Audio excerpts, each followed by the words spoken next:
Olá, meu caro internauta, muito bom dia a você, muito boa tarde, muito boa noite. Hoje, sexta-feira, dia 12 de abril de 2019, meus caros. Sexta-feira, todo mundo doido que chega o sábado e o domingo para dar aquela relaxada, porque, sinceramente, de notícia ruim a gente está muito, mas está muito cansado mesmo.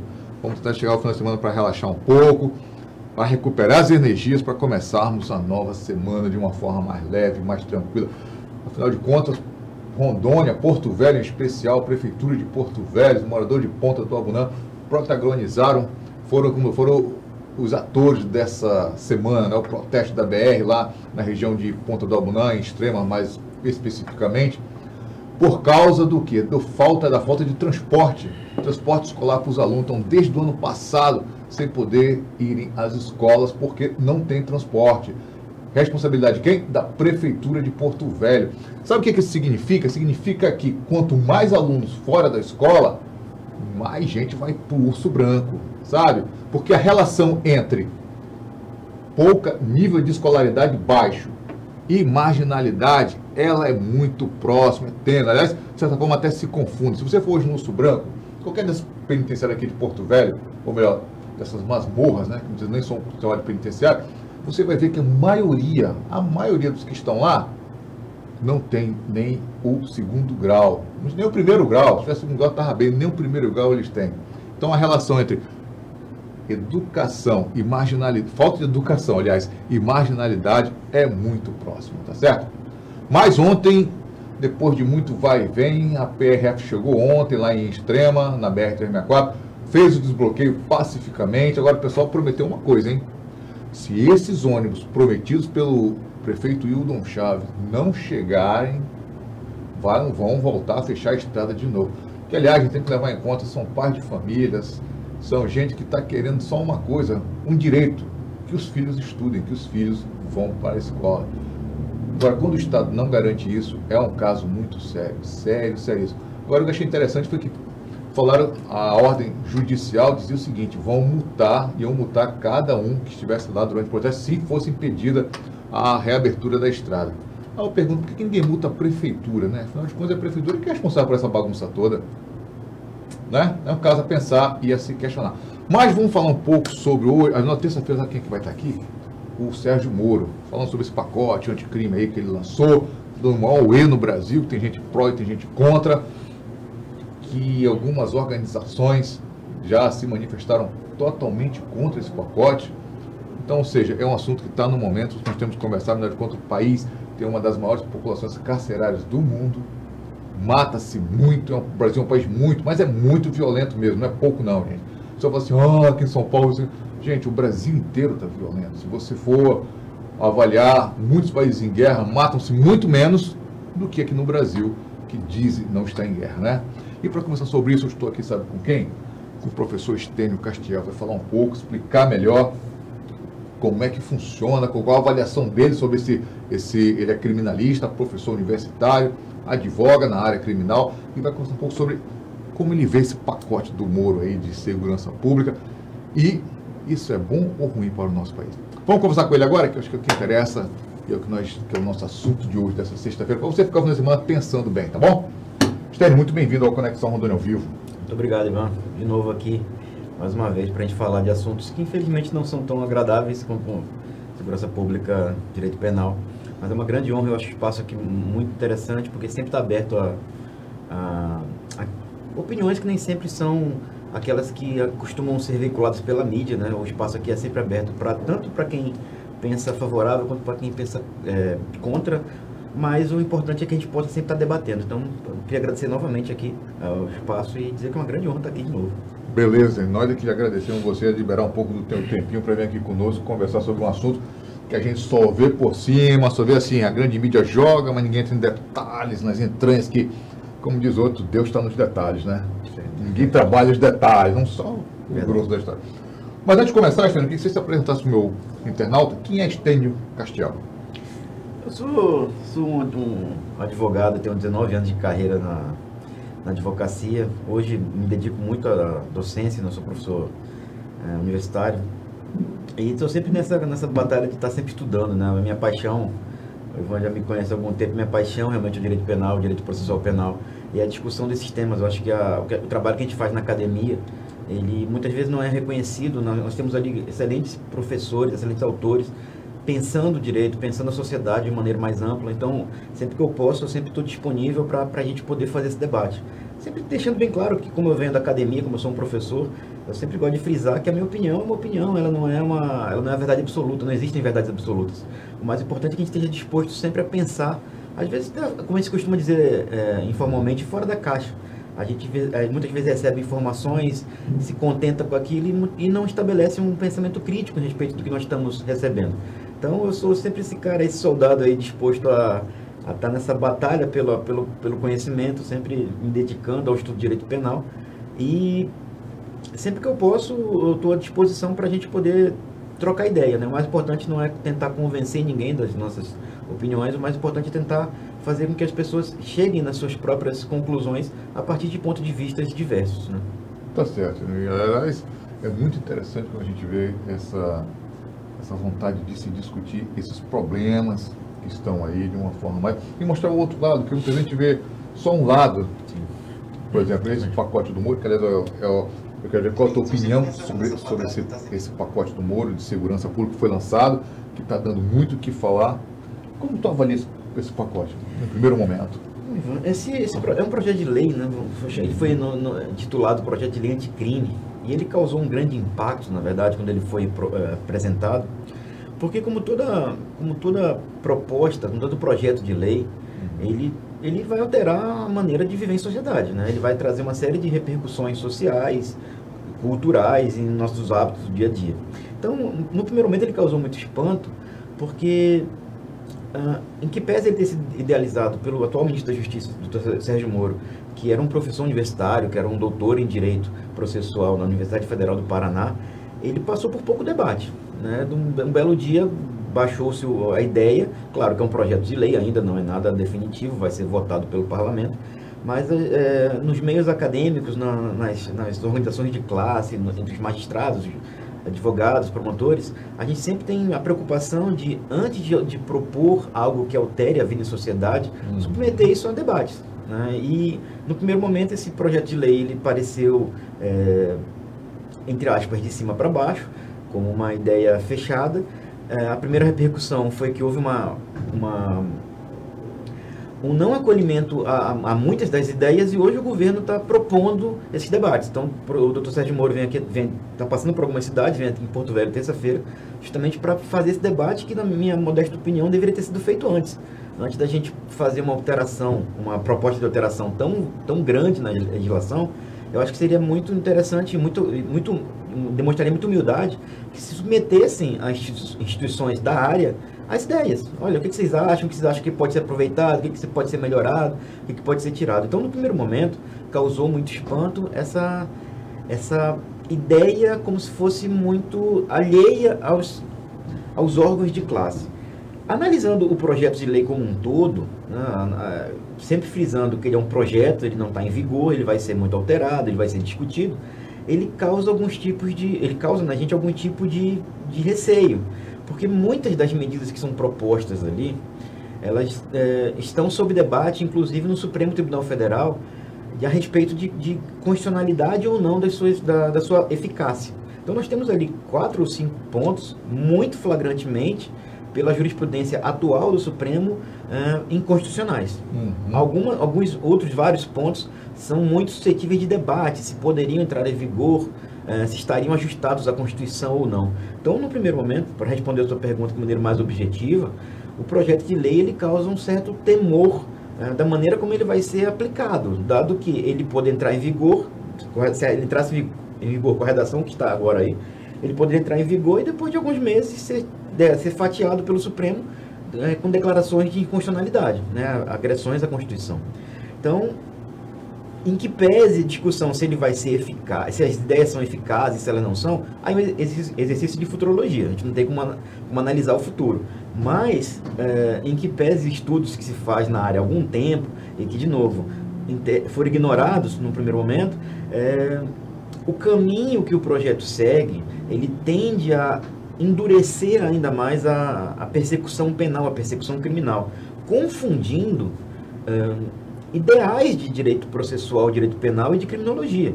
Né? A gente tem, como você citou aqui, a gente tem uma população carcerária que é gigantesca, é a terceira população carcerária em números absolutos no planeta. Nós não temos mais onde enfiar preso. No último censo que nós temos é de 2016, quer dizer, já está um pouco, talvez esteja bem superado. Ele estima, em média, 750 mil, quase beirando ali 800 mil presos, dos quais, nesse rol de presos, esse número gigantesco de presos, nós temos uma demanda de 350 mil vagas, quer dizer, nós temos ainda uma superlotação carcerária, uma hiperlotação carcerária, num sistema carcerário que teria que abrigar pelo menos 300 mil pessoas a menos, para que ele tivesse condições de funcionar.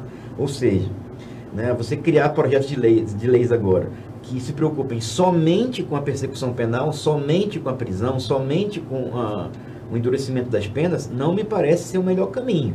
Eu acho que a gente poderia pensar a segurança, pensar um projeto de anticrime, uma amplitude maior. Medidas que se preocupassem em prevenir crimes, medidas que se preocupassem em antever as punições. Você falou um ponto aí que eu acho muito interessante, que é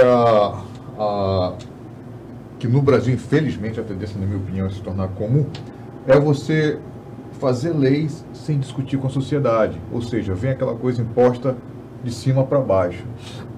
E quando algo vem imposto de cima para baixo, sem discutir com quem vai ser um dos outros, quem vai sofrer as consequências dessas medidas, normalmente a tendência é a coisa não andar como deveria. Esse é um dos exemplos, né? Outro ponto que você falou foi que no Brasil nós temos a terceira maior população carcerária do mundo, hoje está em torno, se não me engano, de 800 mil presos. É muita gente para um país da dimensão do Brasil, certo? Só que há 30 anos atrás, nós tínhamos uma população carcerária em torno de 90 mil presos. Ou seja, em 3 décadas, nós praticamente mais do que dobramos, muito mais, quintuplicamos essa população, certo? Agora, eu te pergunto, no Brasil, prende-se muito e prende-se mal, ou a justiça está sendo muito mais aplicada do que há 30 anos atrás?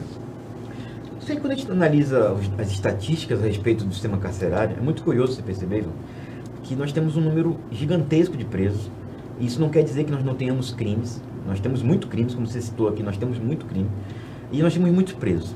O que, no primeiro momento, demonstra pra gente que somente prender pessoas não tem resolvido o problema criminal. Né?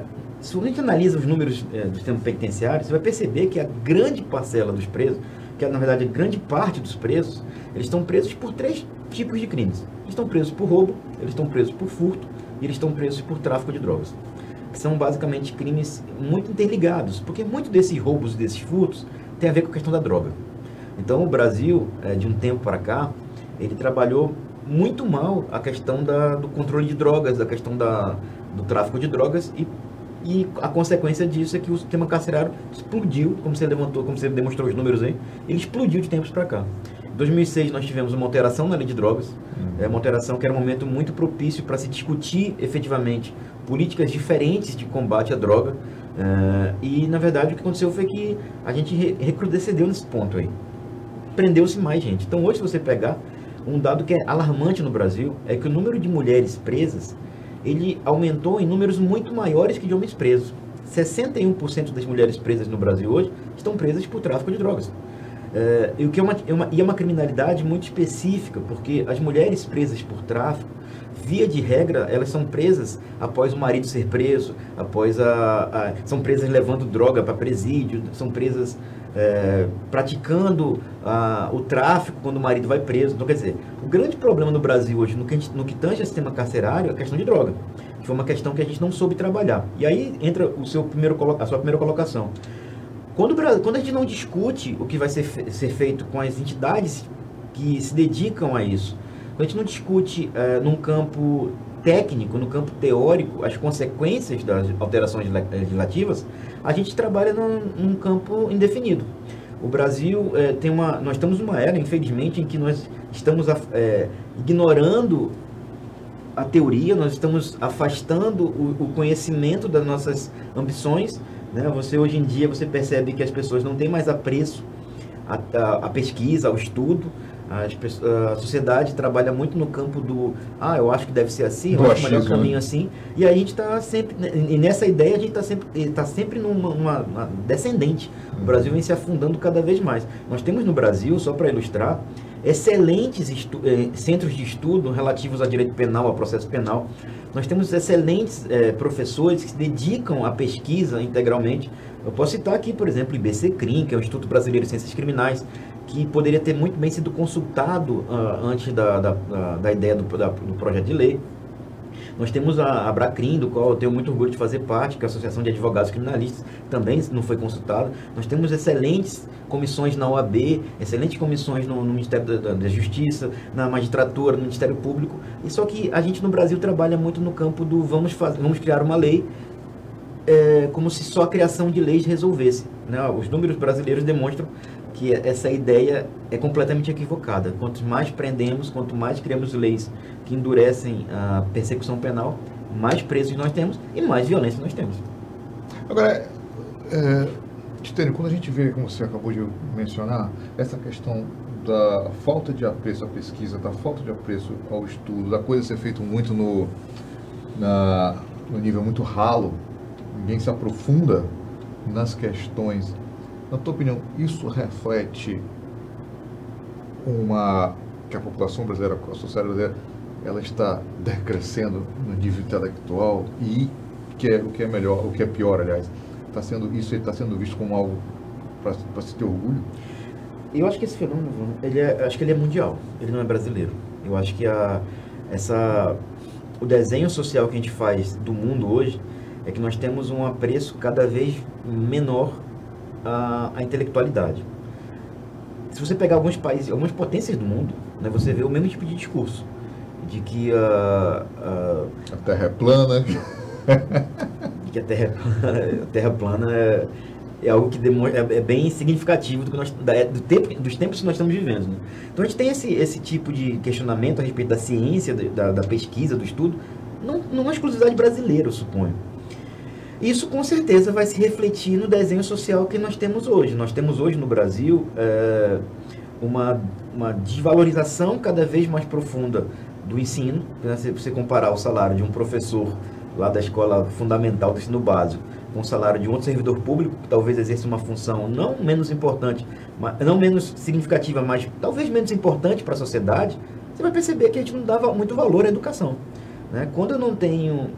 e aí eu acho muito sintomático isso, né? Quando você não tem a educação como um dos pilares da sociedade, como algo a ser valorizado pela sociedade, com o passar do tempo isso vai se refletir numa sociedade que cresce sem valorizar um conhecimento, sem valorizar a educação, o ensino. E aí a gente vai refletir isso como? A gente vai refletir isso supondo que esse campo intelectual não tem importância. O mais importante é talvez o conhecimento que cada um traz do mundo.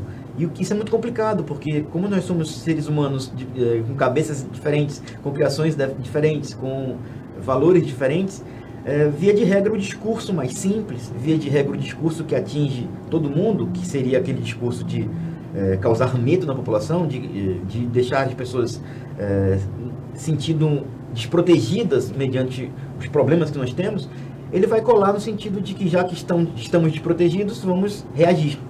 Então você percebe hoje um discurso muito forte de reação. Já que nós temos muitos crimes, vamos punir.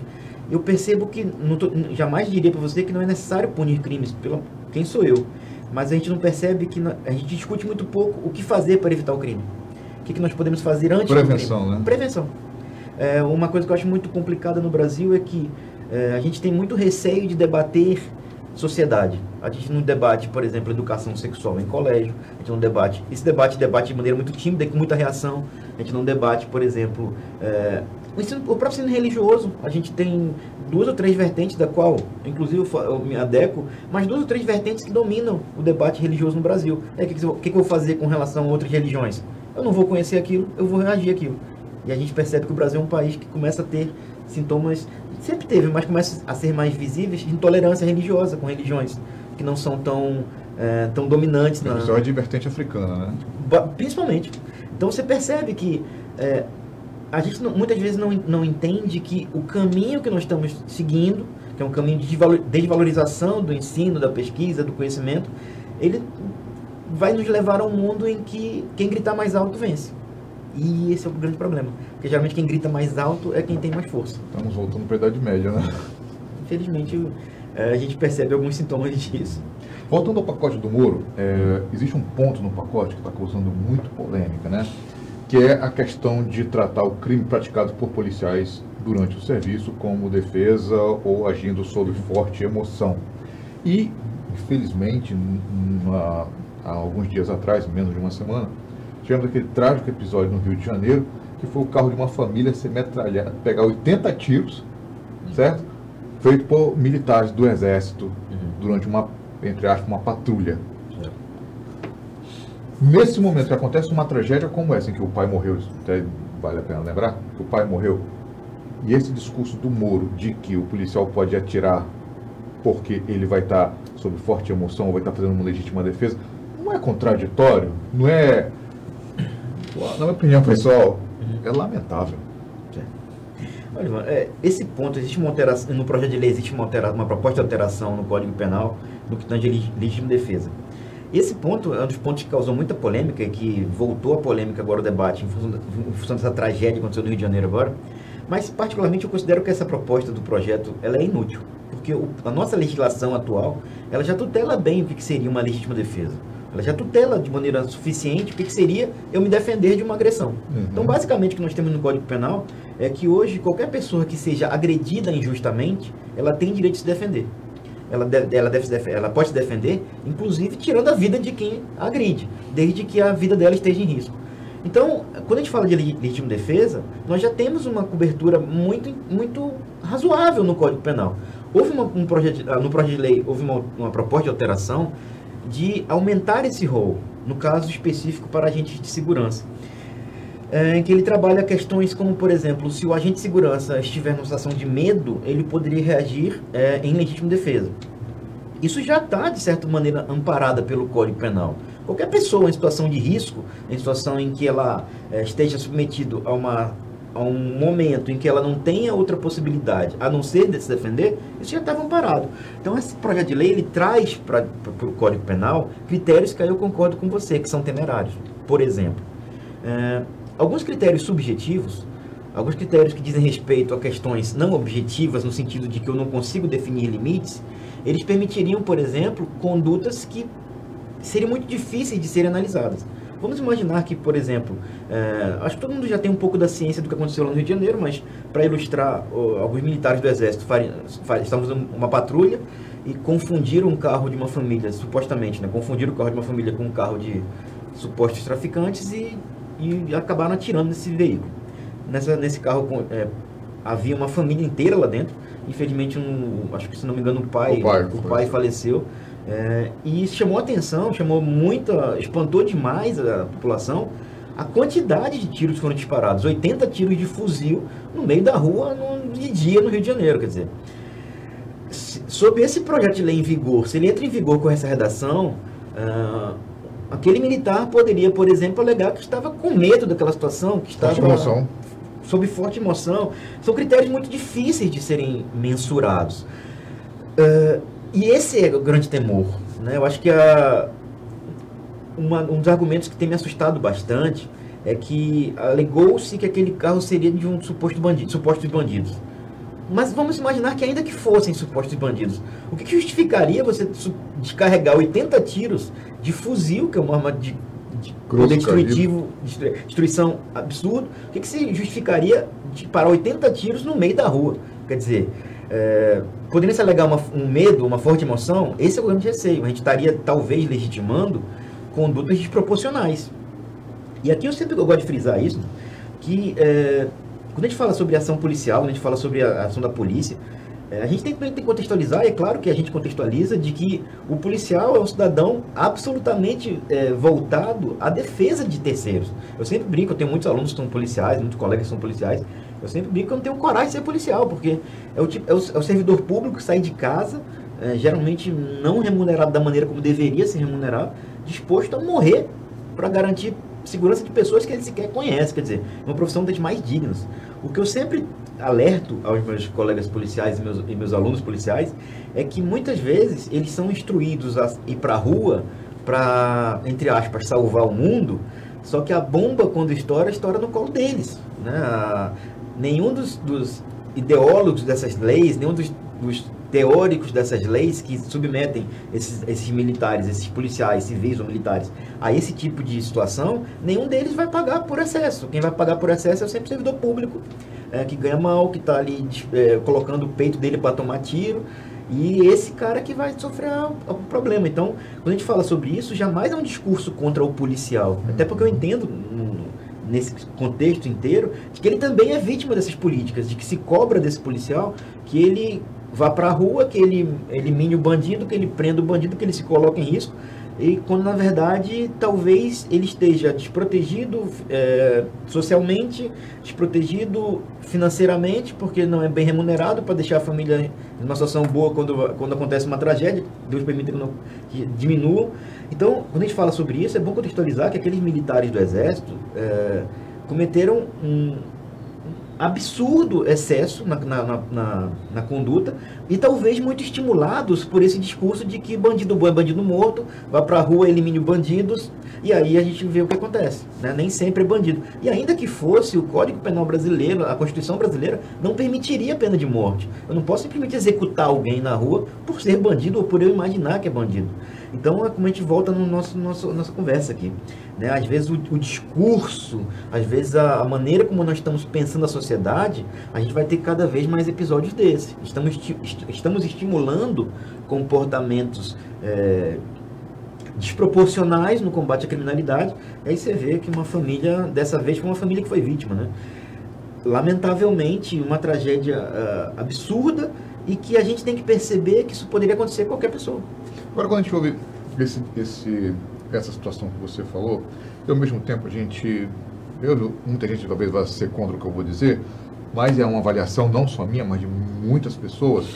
Quando você vê um presidente que prega que tem que armar a população, que faz aquele gesto de com arminhas na mão, e que quando acontece uma tragédia como essa, simplesmente se cala. Não é perigoso uma atitude dessa para um governante do país? Ou seja, ele não está, de certa forma, passando o recado que se repetir isso, é uma atitude que acaba podendo ser aceita? Como você frisou aí, no campo político, né, as opiniões são muito pessoais, e aí, dando a minha opinião pessoal nesse caso, eu considero que nós vivemos no passado, a gente até conversou sobre isso, a gente viveu no passado momentos muito complicados no que tange a política, porque nós tínhamos discursos muito exaltados, e aí nesse caso, talvez em todos os lados do debate, e infelizmente esse momento que nós estamos vivendo, suponho que devêssemos estarmos passando por um momento de calmaria. Acalmar o discurso, a eleição acabou. Vamos unir a população em prol de bens comuns, o que seria exatamente o papel de alguém que está no poder, né? A gente costuma confundir no Brasil o conceito de democracia. Democracia não é subjugar as minorias, não é isso, é dar voz à maioria e garantir que as minorias, naquilo que elas devem ter suas garantias respeitadas, tenham. Então, estamos num Estado democrático de direito em que eu suponho que os discursos devam ser apaziguados. O que, na minha percepção pessoal, não aconteceu. Então, os discursos continuam inflamados, continua um discurso de que a única maneira de combater a criminalidade é com tiro, é com tanque, é com fuzil, e aí muita gente adota esse discurso, adere esse discurso à sua vida, e aí estou supondo aqui, talvez isso seja um retrato desse grau de ânimo exaltado que o Brasil ainda continua. Nós estamos agora em abril, a eleição acabou ano passado, e nós ainda estamos nessa conversa de de muito tiro, de muita bomba, e no momento em que a gente percebe que a situação do direito penal brasileiro não melhorou. A percepção da violência continua, claro que o governo é um governo muito recente ainda, não dá para fazer uma avaliação muito ampla, mas a gente percebe que a gente continua na mesma pegada de mais arma, mais tiro. Então, achei lamentável, falando pessoalmente, achei lamentável a posição do presidente da República, que é presidente de todos, que deveria agir por todos, e que demonstra que se posiciona de maneira parcial. Alguns erros são tolerados por ele, e outros erros não. Alguns erros, ele, na opinião dele, ele rebate fortemente, né, de maneira até, suponho, constrangedora por redes sociais. Eu acho que o presidente da República deveria ter um papel institucional de maior postura, né? Ele representa uma nação, ele representa um país, ele representa nós todos. Então, nesse sentido, eu acho que ele se manifesta por redes sociais contra alguns critérios que ele imagina estarem errados e não contra outros. O que me causa espanto, porque nós somos todos parte de um país, nós somos todos tutelados por esse poder, que seria o poder executivo, né, na figura do presidente da República. Né? Tá certo. Estênio, quando a gente percebe também esse recrudescimento desse discurso em prol da violência, aí você vê o governador do Rio de Janeiro, que é um estado problemático, que a mídia está aí todo dia para mostrar, defendendo o uso de snipers. Não é mais um absurdo? Falta aquilo que a gente está falando, a política do discurso fácil. É a política do discurso fácil. E é uma parte da população gosta de ouvir e adota, né? E é claro que a gente, nós não estamos em outro planeta, nós estamos na sociedade também. A gente também tem medo da violência, a gente também tem medo do perigo que é viver no Brasil. Hoje você frisou bem, o Brasil inteiro está violento. O grande dilema é que a gente tem que ter a percepção de que o discurso mais simples nem sempre é o mais eficaz. Ele é muito útil para convencer. E aí ele ganha muita eleição. Ele é mais simples de ser aceito, né? Que é fácil. Agora, para ser aplicado é mais complicado. Por quê? Vamos imaginar que nós estimulemos, e isso vem acontecendo no Brasil, em grande parte do Brasil, estimulemos que a polícia vá para a rua disposta a matar. A gente não percebe muitas vezes que o policial ele é um ser humano passível de erros.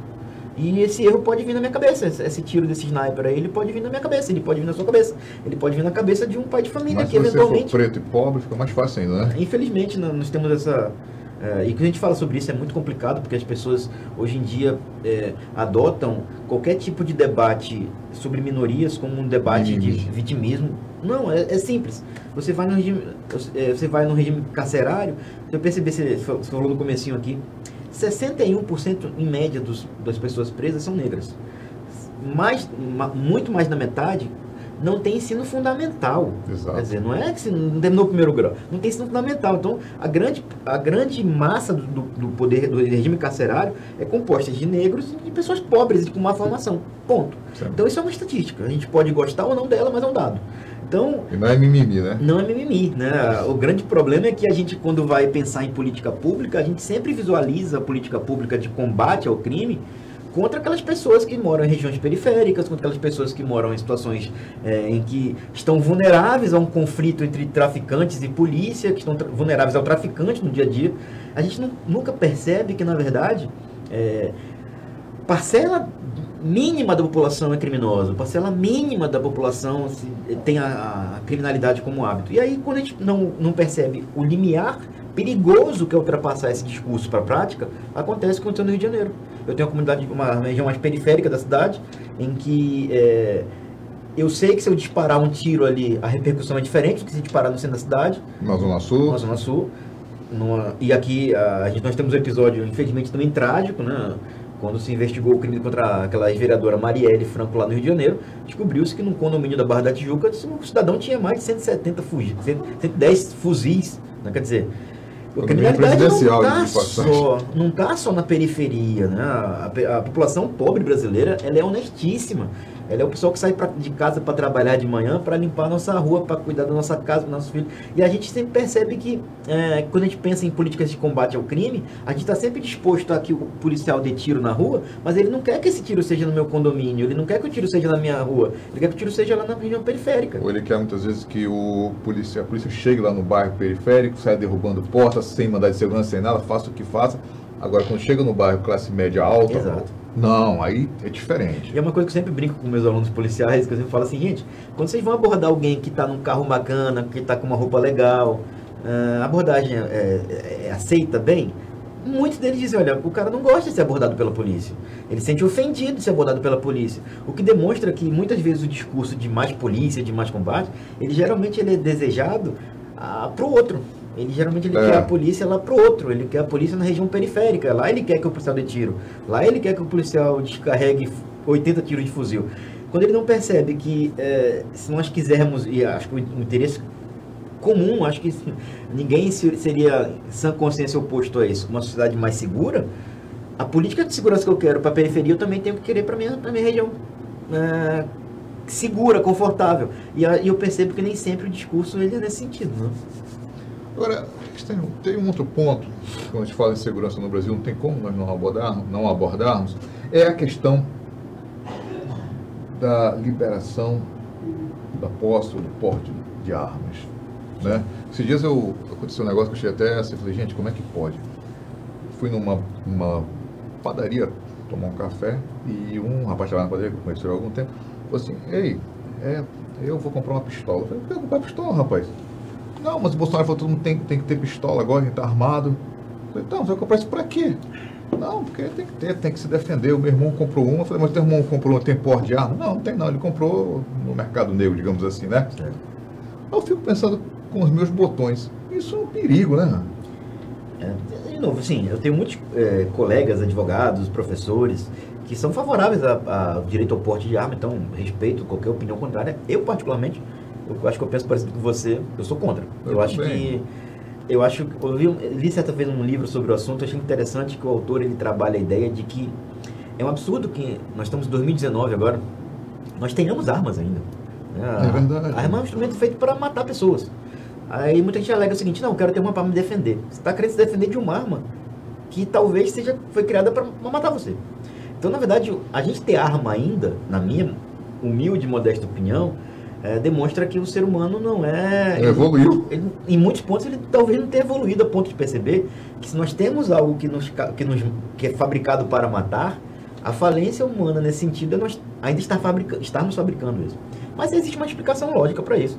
É uma das indústrias mais lucrativas do planeta, a indústria armamentista, né? É uma indústria que financia muitos deputados, que financia muitos senadores, financia a campanha deles. Então, a princípio, eu respeito toda e qualquer opinião no sentido de que deve-se garantir o direito de uma pessoa a portar uma arma, mas eu, particularmente, sou completamente contrário.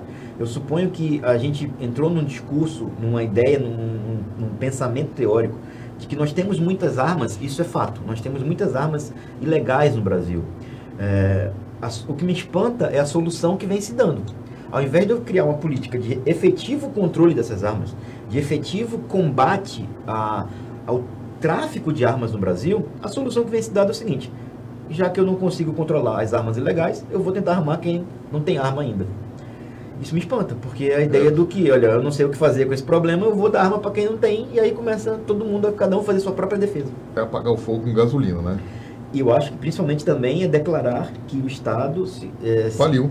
Convence que é incompetente para isso. Exatamente, Isso é um ponto que eu concordo com você, como diz, gênero, número e degrau, acho que não tem como.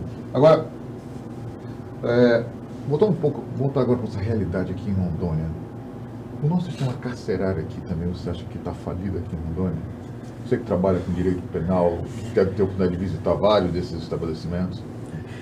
O Rondônia sempre teve um problema gravíssimo em relação ao sistema carcerário, né? Nós fomos, infelizmente, palco de uma das maiores tragédias do planeta em relação ao sistema carcerário, que, né, inclusive fez com que nós fôssemos sancionados, o Brasil fosse sancionado por órgãos internacionais de proteção de direitos humanos, né, a famosa chacina do Sul Branco, né? Uhum. E de lá para cá nós temos percebido que o sistema, eu usar a expressão melhorou, mas acho que seria muito otimista, ele ficou menos pior, né?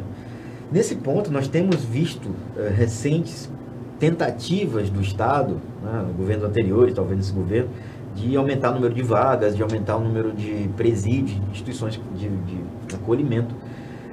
Mas, de novo, a gente cai naquela história, né? A gente sempre está pensando no pós, a gente sempre está pensando como é que prende e como que faz para manter o cara preso, a gente não pensa no antes. Já que a gente tem que assumir que o Estado só pensa no pós mesmo, a gente tem que analisar o regime prisional brasileiro a partir dessa perspectiva.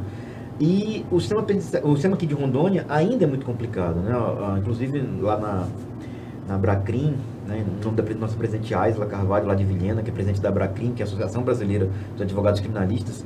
A Abracrim em breve está junto com a OAB, fazendo denúncias gravíssimas de maus tratos em presídios no interior, situações que beiram um absurdo no sentido de punição, e jamais a gente teria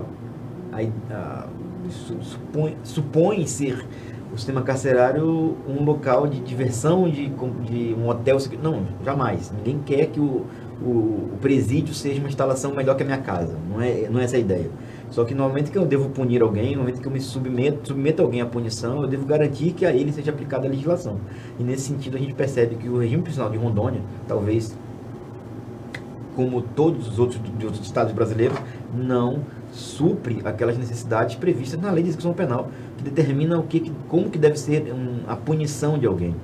Então, a gente tem essa preocupação porque nós tivemos agora recentes problemas graves no regime prisional. Nós temos agentes penitenciários reclamando de condições de trabalho e, pelo que a gente percebe ali no nosso dia a dia, eles têm razão em muitas coisas que eles reclamam, né? A gente não percebe também que o sistema prisional ele é abandonado, entre aspas, perdão da expressão, abandonado, tanto em relação aos presos quanto em relação aos servidores públicos que ali trabalham, né? Nós temos relatos de agentes penitenciários que passam por situações degradantes no serviço. Então, infelizmente, está longe do que a gente gostaria que tivesse, né? Estênio, com certeza, tem tanto que eu estou falando sobre nós falamos sobre os direitos humanos, sobre o cenário político atual, mas nós vamos ter outras oportunidades, com certeza, isso eu te garanto. E eu queria deixar para você agora as nossas câmeras e os nossos microfones para as suas considerações finais, Estênio. Eu queria agradecer mais uma vez ao site, a disponibilidade que você deixa a gente conversar aqui, porque o espaço aqui é muito interessante por isso, a gente está disposto sempre a conversar. Eu queria agradecer também em nome dos meus colegas lá da Abracrim, da Associação Brasileira de Advogados Criminalistas, do Instituto de Direito Processual de Rondônia, que são guerreiros na luta pela melhora do nosso direito, pela discussão do direito e pela discussão desses temas que nós trazemos aqui. Então eu queria agradecer todo mundo que assistiu, dizer que a gente está sempre disposto a trocar ideia, sempre que precisar, Ivan. Você sabe que você tem meu telefone, é só mandar mensagem que eu estarei aqui, ou então algum colega de muito maior quilate também estará aqui para trocar ideia sobre isso. Então, muito obrigado. Tá certo. Nós do Rondônia Viva agradecemos e retribuímos também, dizendo que nossas portas estão abertas para a Abracrim, para a gente conversar um pouco sobre questão penal, que eu acho que é um tema que nunca vai se esgotar no Brasil. Infelizmente, mas sempre tem que se falar, né? Infelizmente. Eu te agradeço muito. Valeu. Muito obrigado. E a você, meu caro, que ficou aí, eu te desejo, agradeço a tua companhia, como sempre. Desejo a você um final de semana de muita paz, muita saúde, muita luz e principalmente, meu caro, muito equilíbrio, tá? Se for beber, não dirija. Vá de aplicativo, vá a pé, mas não dirija nem bicicleta. Tá bom? Então, segunda-feira estamos aqui de volta. Que você tenha um final de semana de muita luz. Até mais.